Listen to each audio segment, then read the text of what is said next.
मेरे प्रियात्मी बंधुओं, सर्वप्रथम गायत्री मंत्र।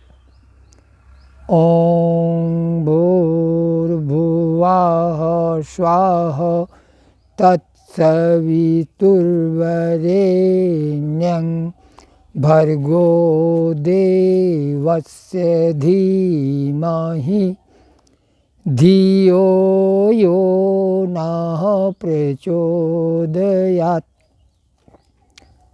भाइयों एवं बहनों, बच्चों एवं सत्य स्वरूपा कन्याओं, जैसा कि मैंने कल 12 ज्योतिर्लिंग के विषय में बताया और 12 महीनों के विषय में बताया और हमारे इंटरनल बॉडी के जो अंग हैं, जैसे लीवर है, फेफड़ा है, आंत है, छोटी आंत है, बड़ी आंत है, हर चीज़ के विषय में मैंने बताया कि ये फला महीने में फला महीने में फला महीने में ये चार्ज होते हैं। और इन समयों में इन ज्योतिर्लिंगों के पास जाकर के अगर हम उसका जप करें तो जप करते हुए उसका परिक्रमा करें तो हमारा वह अंग चार्ज हो जाता है। जैसे आपके मोबाइल की बैटरी ख़त्म हुई तो उसको आप चार्ज करते हो, ठीक उसी तरह से हमारा कोई अंग काम नहीं करता तो उसको चार्ज करना पड़ता है। ऐसा हमारे मनुष्यों ने शोध किया और आज वैज्ञानिक कसौटी पर भी 101% सही आ रहा है। हमने भी अपने स्तर से, हमारे पास कोई लेबोरेटरी नहीं है, लेकिन हमने भी अपने स्तर से उसका एक्सपेरिमेंट किया है। और किसी बात को यूं ही नहीं मानना चाहिए, एक्सपेरिमेंट करना चाहिए। आपके पास लेबोरेटरी नहीं है तो आपकी बॉडी ही आपकी लेबोरेटरी है। आप अपनी बॉडी की लेबोरेटरी में ही उसको प्रूव कर सकते हो, प्रमाणित कर सकते हो, परीक्षण कर सकते हो। हमारा सनातन धर्म, जिसको हम कहते हैं कि ये शाश्वत है, सदा रहा है और सदा रहेगा, उसकी वजह है वो किसी का मत नहीं है, किसी के विचार नहीं है, किसी ने सोचा नहीं है और सोच करके बनाया नहीं है। हमारे यहाँ ऋषियों ने, योगियों ने रीड किया है,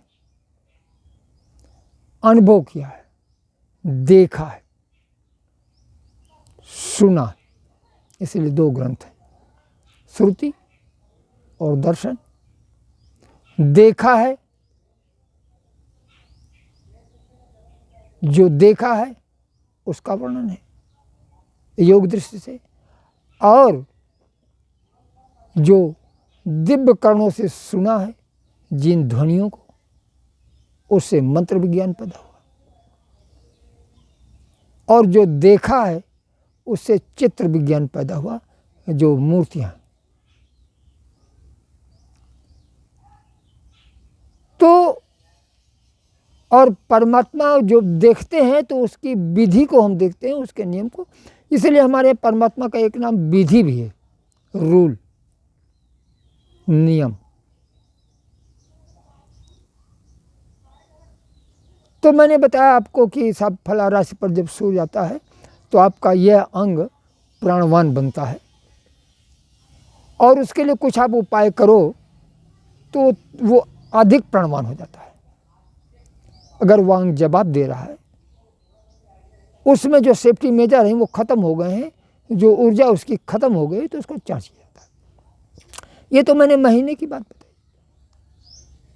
लेकिन प्रतिदिन, आज मेरी तबीयत खराब है, आज मेरा लीवर गड़बड़ है, तो उसके लिए मैं क्या करूं? आज मेरी बड़ी आंत में खराबी है, आज मेरी किडनी में खराबी है, आज मेरे यूरिन ब्लडर में खराबी है, आज मेरे पेरिकार्डियम में खराबी है, आज मेरे हार्ट में। यानी इंटरनल किसी भी अंग में मेरे खराबी है तो आज मैं उसका कैसे उपाय करूं? सूर्य दूसरा पर है, तो इसके लिए टाइम है। वो टाइम है आपको बता रहा हूं।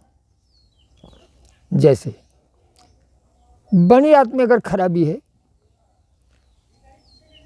तो सुबह 5 से 7 का टाइम आपके बड़ी आंत को चार्ज करने का टाइम। फिर अगर आपके जठर में जो पाचक रस देता है, जिसको इंट्रिंसिक फैक्टर कहते हैं, उसकी गड़बड़ी होती है तो उसका टाइम है 7 से 9 सुबह। अगर आपके एस्प्लीन में गड़बड़ी है तो उसका टाइम सुबह 9 से 11। अगर आपके हार्ट में गड़बड़ी है तो दिन में 11 बजे से 1 बजे के बीच में चार्जिंग समय है। अगर आपके छोटी आंत में गड़बड़ी है तो उसका टाइम दिन में 1 से 3 बजे का टाइम है। और अगर आपके यूरिन ब्लैडर में यानी आपके मूत्राशय में गड़बड़ी है तो उसका टाइम दूसरी मीटिंग 3 बजे से 5 बजे शाम तक का टाइम है। अब फिर अगर आपके किडनी में गड़बड़ी है तो उसका टाइम शाम को 5 से 7 बजे है। अगर आपके हृदय आवरण यानी पेरिकार्डियम में गड़बड़ी है तो उसका टाइम शाम को 7 से 9 के बीच में है। और अगर आपके ट्रिपल वार्मर कहते हैं फेफड़ा, फ्लीहा, बड़ी आंत और यूरिन ब्लड, इन चारों को एक साथ चार्ज करने का टाइम है शाम को 9 से 11। ये तिगुनी गर्मी प्रदान करता है। अब इसके आगे पित्ताशय में अगर गड़बड़ी है तो रात को 11 से 1 बजे के बीच में पित्ताशय को चार्ज करने का टाइम है। और यदि यकृत में यानी लीवर में गड़बड़ी है तो उसका टाइम रात में 1 से 3 का टाइम है। और अगर फेफड़े में गड़बड़ी है तो उसका टाइम तड़के 3 बजे से 5 बजे सुबह तक का टाइम है। ये मैंने आपके सारे इंटरनल अंगों का टाइम बताया। इन समयों में अगर आप जिस अंग में गड़बड़ी हो उस अंग को चार्ज करें। हमारी बॉडी में एक एनर्जी है, हम उसको ऐसा कह सकते हैं कि बॉडी इलेक्ट्रिसिटी। हमारे जिस अंग में वो बिजली नहीं जाती, वह प्राण ऊर्जा नहीं जाती, वह अंग काम करना बंद कर देता है। इस जगत का क्रिएटर जिसने इस बॉडी को बनाया उसने इसमें सारी व्यवस्था दी है। अगर इसके सारे संयंत्र चलते रहें, अपना अपना काम करते रहें, तो हमको कोई रोग हो ही नहीं सकता। इसमें वो सारी चीजें दी गई हैं। लेकिन हमारा रहन सहन, हमारा खान पान, हमारी अधोगामी सोच ने पूरे वातावरण को डिस्टर्ब कर दिया, हमारे खान पान को डिस्टर्ब कर दिया, सब कुछ डिस्टर्ब हो गया। जहां हम खान पान स्वास्थ्य के लिए करते थे, अब स्वाद के लिए करते हैं। परिणाम ये होता है कि हमारा कोई न कोई अंग जवाब देता है, उसको अधिक काम करना पड़ता है और उसकी ऊर्जा जो है वो खत्म हो जाती है। मीन सेफ्टी मेजर, हमारी बॉडी में हर अंग को के लिए एक स्टोर है, वो उसको चार्ज करता है और चार्ज रखता है। जब कभी किसी समय ऊर्जा नहीं मिलती तो वो ऊर्जा देता है और उस अंग के काम को रुकने नहीं देता, यानी वो सपोर्ट करता है, यानी एक अंग दूसरे अंग को सपोर्ट करता है। और अगर उस अंग को आपके खान पान की गलती, आपके रहन सहन की गलती से अधिक श्रम करना पड़ा तो ऊर्जा खाली हो जाती है। तो उसके लिए चार्जिंग टाइम है। इस समय आप प्राणायाम करेंगे और प्राणायाम करेंगे तो आप देखोगे कि ये अंग चार्ज हो जाएंगे, ये एक्टिव हो जाएंगी, बीमारी भागने लगेगी। विशुद्ध साइंस है, विशुद्ध विज्ञान है। बीमारी भगाना है तो उसके उसी टाइम पर आपको करना पड़ेगा। आप करेंगे, परिणाम आएगा। उसकी दवा भी अगर उस समय पर खाएंगे तो वो दवा डायरेक्ट आपके उस अंग तक पहुंचेगी, क्योंकि उस समय का जो टाइम है वो उसी अंग के हिस्से में है। तो हम मंत्र जपेंगे, हर राशि का अपना मंत्र है जिसको हम ज्योतिर्लिंग कहते हैं। उन ज्योतिर्लिंगों का मंत्र है, उसको आप जपोगे, रिपीट करोगे और तेजी से चार्ज होगा। ऊर्जा को जैसे, अब आप ऐसा जानिए, आप वैज्ञानिक ढंग से समझ लीजिए, हम बिजली जब पैदा करते हैं तो कैसे पैदा करते हैं? कार्बेटर में उसका ब्रश जो है वो बार बार राउंड करता है, चलता है, रगड़ता है, तो बिजली पैदा होती है। तो बिजली क्या बनाता है? वो बिजली बनाता नहीं है, ऐसी कंडीशन क्रिएट करता है कि बिजली ईथर से आने लगती है। अब और सरल भाषा में समझने, पंचक्की आपने देखी है, एक पाइप तालाब में डाल देते हैं और उसको उस पंखे तक पानी पहुंचा देते हैं और चला देते हैं तो दिखाई तो नहीं पड़ता, आगे पानी निकलने लगता है जिससे खेत सींचते हैं। क्या पंखी पानी बना रही है? नहीं साहब, पंखी पानी नहीं बनाती। तो क्या करती है? ऐसी कंडीशन क्रिएट कर देती है कि पानी तालाब का खींच के और हमारी खेत में जाने लगता है। तो जो मंत्र जपते हैं तो मंत्र से वो एनर्जी आने लगती है, ऐसी कंडीशन क्रिएट हो जाती है।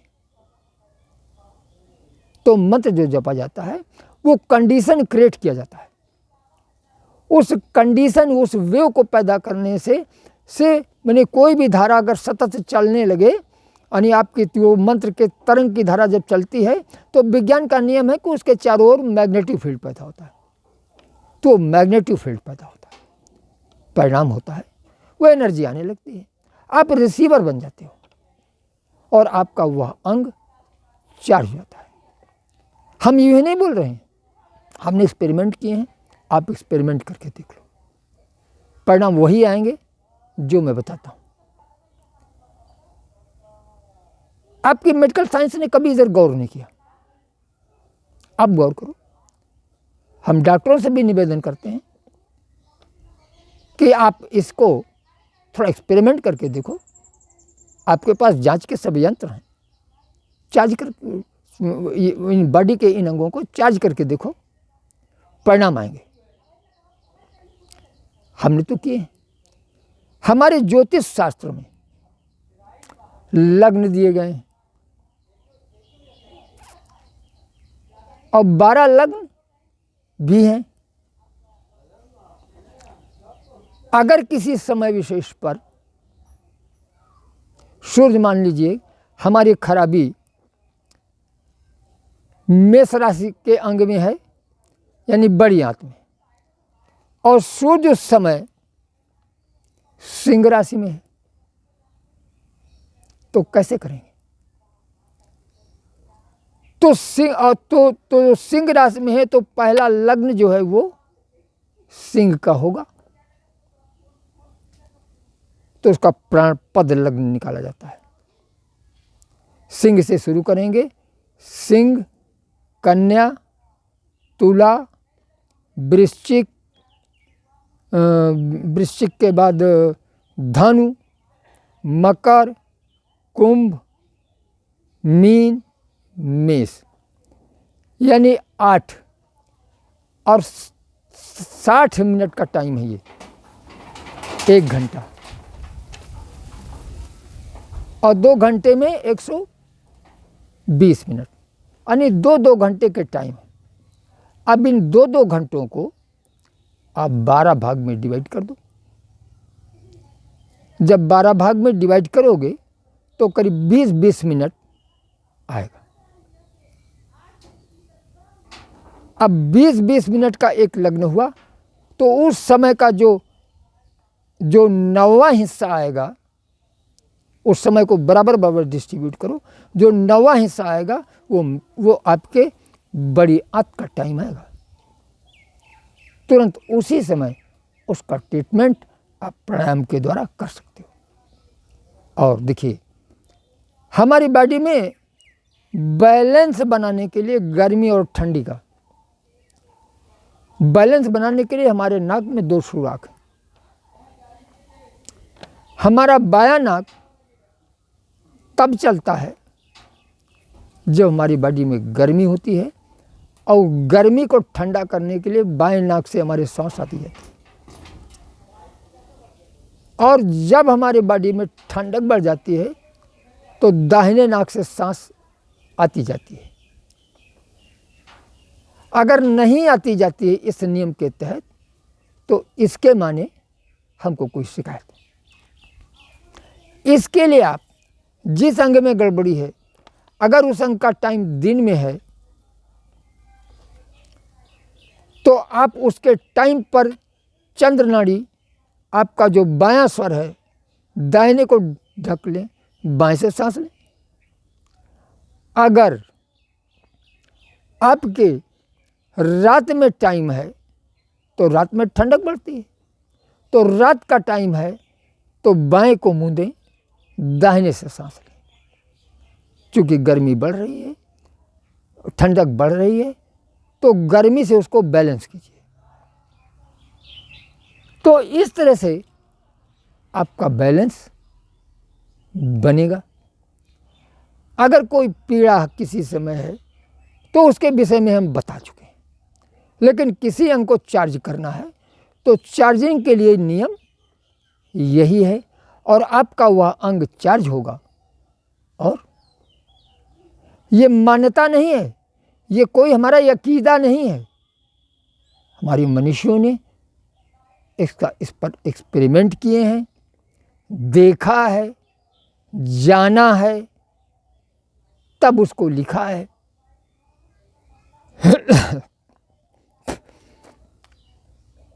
ये मूढ़ मान्यता नहीं है, अंधविश्वास नहीं है। हमारे वैदिक ग्रंथों में जो भी लिखा है, हो सकता है कि आपके समझ में ना आए, हो सकता है कि आप उसको न जान पाते हों, लेकिन जब जानने का प्रयास करेंगे तो टोटल साइंस है।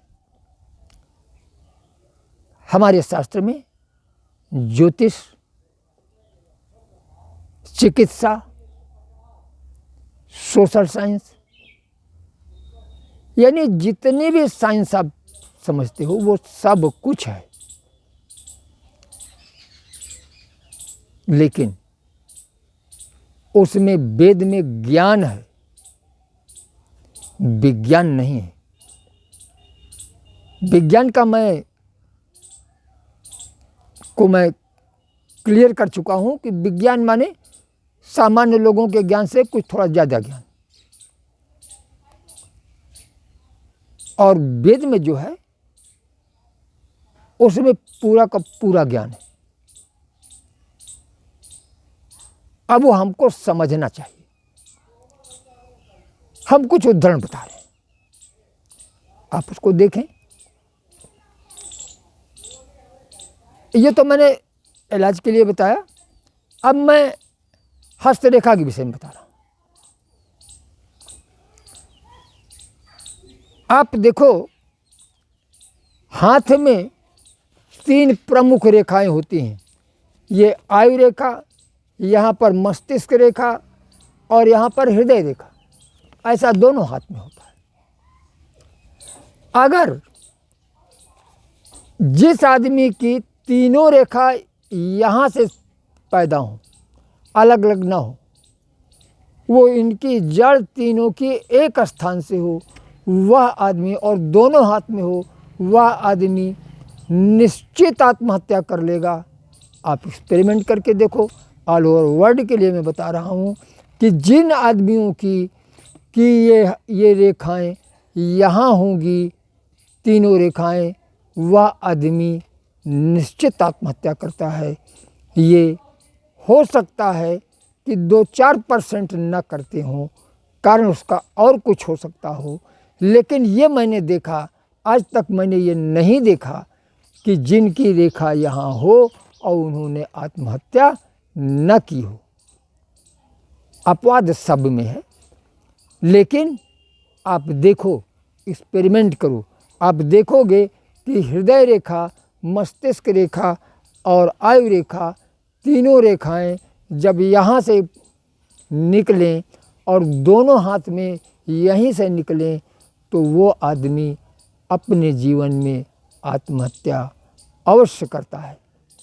और अगर ये रेखा यहाँ से निकले, मस्तिष्क रेखा, और सीधे यहाँ राहु क्षेत्र में चली जाए, मस्तिष्क रेखा सीधा यहाँ आ जाए राहु क्षेत्र में, और इस हाथ में भी ये मस्तिष्क रेखा निकले और आपके यहाँ आ जाए मध्य में, तो उसका परिणाम होता है कि वह आदमी किसी दिन इतने आवेश में आता है कि वो अपनी आत्महत्या कर लेता है। ऐसे लोग अचानक डिप्रेशन में आते हैं।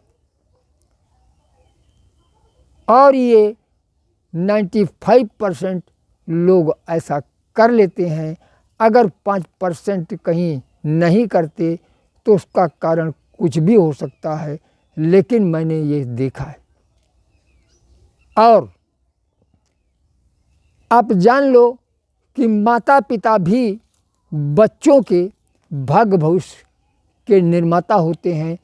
गर्भकाल से ही अगर माँ बहुत घबराई हुई हो, बहुत डरी हुई हो, आपसी विवाद होता रहे और बच्चा पेट में हो, तो परिणाम होता है कि बच्चे की मस्तिष्क रेखा अपभ्रंश होती है, तमाम प्रभावक रेखाओं से कटी होती है या लहरदार होती है। लहरदार का मतलब कि माँ निर्णय नहीं ले पाती कि समस्या का समाधान मैं कैसे करूं। ऐसे वो अपने घर में ऐसे अशांति में फंसी होती है कि उसको निर्णय लेने का कोई तरीका नहीं सूझता, और वो रेखाएं बच्चे के मस्तिष्क रेखा पर अंकित हो जाती है और संपूर्ण और दोनों हाथ में अंकित होती है।